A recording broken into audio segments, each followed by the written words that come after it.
Okay, so in this segment, we're going to be talking about Boris Johnson and him blaming the mutant algorithm for the exam fiasco. And so this is Boris Johnson not taking any responsibility whatsoever. Once again, yes, I'm late to the party. No, I don't care. So let's get started. So Prime Minister Boris Johnson has blamed a mutant algorithm for this, and the only thing I can think of is, he's basically being like Shredder and blaming that teenage mutant algorithm, algorithms in a half shell. That's whatever. Prime Minister Boris Johnson has blamed a mutant algorithm for this summer's exam results fiasco. I'm afraid your grades were almost derailed by a mutant algorithm, and I know how stressful you must have been. That must have been. No, you don't, bruv. You don't know what stress is. An algorithm, a maths calculation, was initially used to determine A-level and GCSE results this year, but it was scrapped as part after problems emerged. The top civil servant at the Department of Education has now been sacked. Jonathan Slater was due to stand down next year, but will now leave the department next week. And so basically, he's been sacked in order for I think they're gonna blame him for what happened. And also, the head of Ofqual's gone.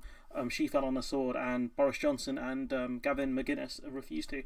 Mr. Johnson made his comments about the algorithm during a visit to a secondary school in Colville, Leicestershire, on Wednesday. The National Education Union called his comments brazen, which they are. They accused him of trying to idly shrug away a disaster that his own government created, and it's true, his own government did create this. They didn't inquire about the impacts of the algorithm, and they didn't look into it properly. That's their job. The buck stops with them, no one else. The Prime Minister had previously defended the controversial exam results as a robust set of grades. His government later made a U-turn following anger over the algorithm and decided to use predicted grades from teachers instead, with great anger and furious vengeance. Speaking to People's earlier, Mr. Johnson empathised with the problems young people had faced with their exam grades, but said he's very, very glad it's been finally sorted out. But what about the ones whose teacher assessed grades weren't good enough? What about them? The Prime Minister said education was the great liberator. Well, it is, but when you've got connections, it's far more important. So, and the biggest risk for people in the young people was not COVID-19, but was continuing to be out of school, which he's partially right on for younger kids. Mr. Johnson told pupils they need to be in school to think about ideas and questions such as, is Harry Potter sexist? The answer is no, by the way, but you've just given them the answer, so why did they need to be in school then? And that's not why you go to school. You go to school to actually learn how to do critical thinking. You haven't answered why Harry Potter may or not be a sexist. You've just given an answer, so who knows what Harry thinks. But the remarks on exam problems angered the biggest teachers union, who saw it as evading responsibility. Again, they're absolutely correct. He has evaded responsibility. He's taken no responsibility. He blamed a mutant algorithm for this, a computer program that was created by the government. So why is he not taking responsibility? I don't understand. Kevin Courtney, joint leader of the NEU, said parents and teachers would be horrified to see the leader of this country treat his own exam fiasco as some sort of minor passing fad. And what does this teach people? Like, it doesn't teach them to take responsibility and to fall on their sword when things go wrong, and to grab the steering wheel and sail the ship properly. I've mixed two things in there. But, it doesn't teach people to take responsibility. It teaches you to blame other people and, let other people take the blame for it whilst you sit idly by. That's kind of the Boris and Trump strategy, really. It is certain to put a long-lasting dent in the government's reputation on education. I doubt it. People are going to forget in a few years' time. The majority of people forget about 2 years' time. The exam chaos has led to Boris Johnson removing the most senior civil servant, which mentioned that a minute ago, Jonathan Slater, the education civil servant.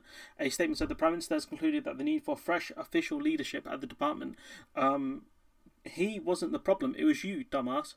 The role as the department's most senior civil servant will be taken on in an interim basis by Suzanne Aclad Hood, which is a really weird name.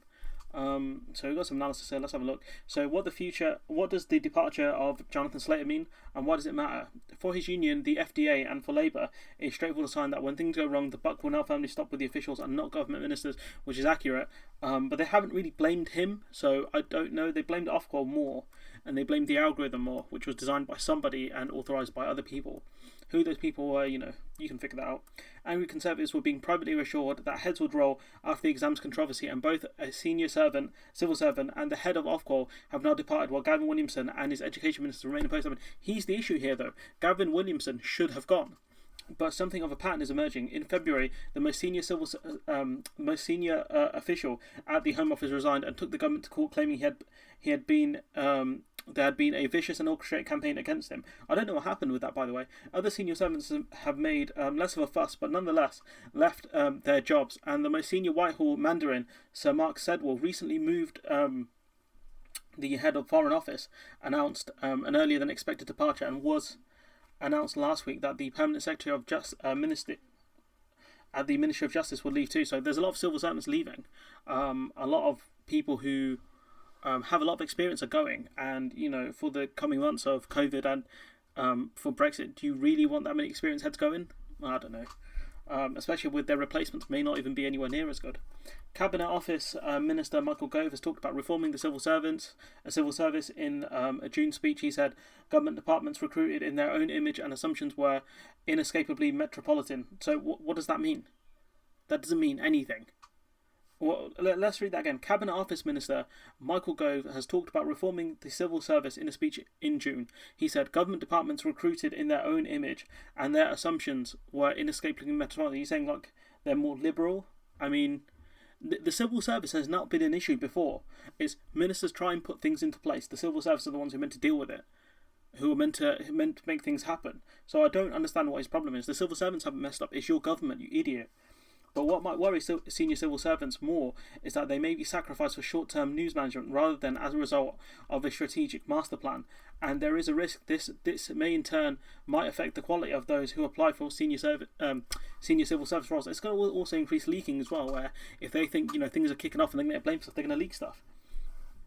Both departures followed the high-level problems caused by replacement grades. It's not focused on an algorithm which was accused of producing unfair results, which it did, which after a U-turn was replaced by teacher estimate grades, which should have happened from the start. That's what we saw in Scotland.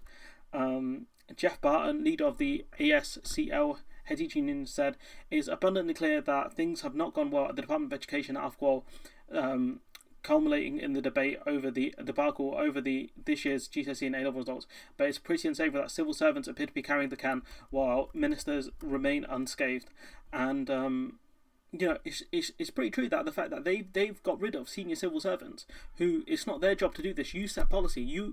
Gavin Williamson was the guy who got the algorithm in place, right? And now suddenly he's blaming the top civil servants for this. It don't make sense. And so this is classic government kicking the can and passing the buck on to someone else. You're meant to take responsibility. Michael Gove did a speech in a video I covered before about Michael Gove being savaged by the FT, saying that it's time for ministers to start taking responsibility and stop blaming other people. Well, it's time your boy Gavin Williamson took responsibility. Your boy Boris Johnson has to take responsibility here. That this is all on them. This is all on them. This is all manufactured by them. And so look, I'm going to leave it there. Let me know what you guys think in the comments below. Like, comment, share, subscribe, and hopefully I'll see you in the next one.